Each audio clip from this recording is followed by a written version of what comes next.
going to talk about hackers. And the image that comes to your mind when I say that word is probably not of Benjamin Franklin, but I'm going to explain to you why it should be. The image that comes to your mind is probably more likely of a pasty kid sitting in a basement doing something mischievous, or of a shady criminal who's trying to steal your identity, or of an international rogue with a political agenda. And mainstream culture has kind of fed this idea that hackers are people that we should be afraid of. But like most things in technology, in the technology world, hacking has equal power for good as it has for evil. For every hacker that's trying to steal your identity, there's one that's building a tool that will help you find your loved ones after a disaster, or to monitor environmental quality after an oil spill. Hacking is really just any amateur innovation on an existing system, and it is a deeply democratic activity. It's about critical thinking, it's about questioning existing ways of doing things. It's the idea that if you see a problem, you work to fix it and not just complain about it. And in many ways, hacking is what built America. Betsy Ross was a hacker. The Underground Railroad was a brilliant hack. And from the Wright brothers to Steve Jobs, hacking has always been at the foundation of American democracy. So, if there's one thing I want to leave you here with today, it's that the next time you think about who a hacker is, you think not of this guy, but of this guy, Benjamin Franklin, who is one of the greatest hackers of all time. He's one of America's most prolific inventors, though he famously never filed a patent because he thought that all human knowledge should be freely available. He brought us bifocals and the lightning rod, and of course there was his collaboration on the invention of American democracy. And at Code for America, we really try to embody the spirit of Ben Franklin. He was a tinkerer and a statesman whose conception of citizenship was always predicated on action. He believed that government could be built by the people, and we call those people civic hackers. So it's no wonder that the values that underlie a healthy democracy, like collaboration and empowerment and participation and enterprise, are the same values that underlie the internet. And so it's no surprise that many hackers are turning their attention to the problem of government. But before I give you a few examples of what civic hacking looks like, I want to make clear that you don't have to be a programmer to be a civic hacker. You just have to believe that you can bring a 21st century tool set to bear on the problems that government faces. And we hear all the time from our community of civic hackers at Code for America that they didn't understand how much non-technical work actually went into civic hacking projects. So keep that in mind. All of you are potential civic hackers. So what does civic hacking look like? Our team last year in Honolulu, which in this case was 3 full-time fellows who were doing a year of public service, were asked by the city to rebuild the website. And it's a massive thing of tens of thousands of pages, which just wasn't going to be possible in the few months that they had. So instead, they decided to build a parallel site that better conformed to how citizens actually want to interact with information on a city website. They're looking for answers to questions, and they want to take action when they're done, which is really hard to do from a site that looks like this.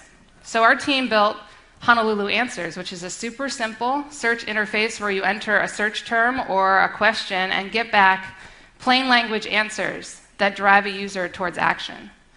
Now, the site itself was easy enough to build, but the team was faced with the challenge of how they populate all of the content.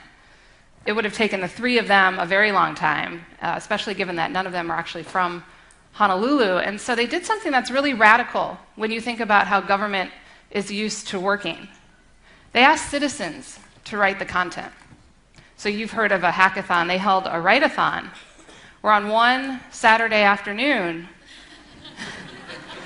wild pigs are a huge problem in Honolulu, apparently. In one Saturday afternoon, they were able to populate most of the content for most of the frequently asked questions, but more importantly than that, they created a new way for citizens to participate in their government. Now, I think this is a really cool story in and of itself, but it gets more awesome. On the National Day of Civic Hacking this past June in Oakland, where I live, the Code for America team in Oakland took the open source code base of Honolulu Answers and turned it into Oakland Answers. And again, we held a write-a-thon where we took the most frequently asked questions and had citizens write the answers to them, and I got into the act. I authored this answer and a few others, and I'm trying to this day to articulate the sense of empowerment and responsibility that I feel for the place that I live, based simply on this small act of participation. And by stitching together my small act with the thousands of other small acts of participation that we're enabling through civic hacking, we think we can re-energize citizenship and restore trust in government. At this point, you may be wondering what city officials think of all this. They actually love it. As most of you guys know, cities are being asked every day to do more with less, and they're always looking for innovative solutions to entrenched problems. So when you give citizens a way to participate beyond attending a town hall meeting, cities can actually capture the capacity in their communities to do the business of government. Now, I don't want to leave the impression that civic hacking is just an American phenomenon. It's happening across the globe. And one of my favorite examples is from Mexico City, where earlier this year, the Mexico House of Representatives entered into a contract with a software development firm to build an app that legislators would use to track bills. So this was just for the handful of legislators in the House. And the contract was a 2-year contract for $9.3 million. Now, a lot of people were really angry about this, especially geeks who knew that $9.3 million was an absolutely outrageous amount of money for what was a very simple app. But instead of taking to the streets, they issued a challenge. They asked programmers in Mexico to build something better and cheaper. And they offered a prize of $9,300, 10,000 times cheaper than the government contract. And they gave the entrants 10 days.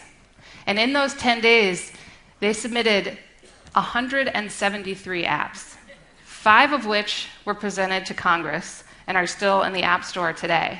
And because of this action, that contract was vacated. And now this has sparked a movement in Mexico City, which is home to one of our partners, Code for Mexico City. And so what you see in all 3 of these places, in Honolulu and in Oakland and in Mexico City, are the elements that are at the core of civic hacking.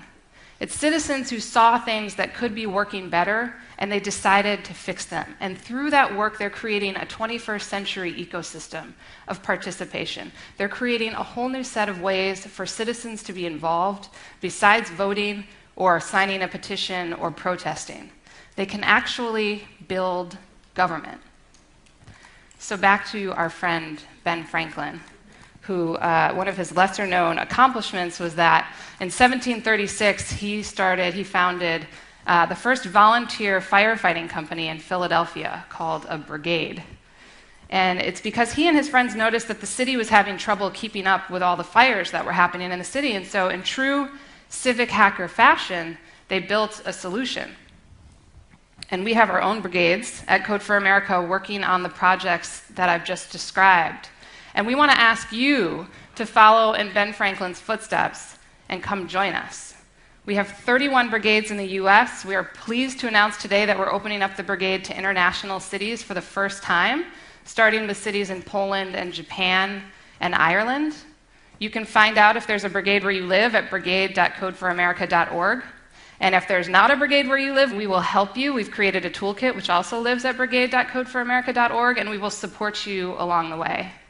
Our goal is to create a global network of civic hackers who are innovating on the existing system in order to build tools that will solve entrenched problems, that will support local government, and that will empower citizens. So please come hack with us.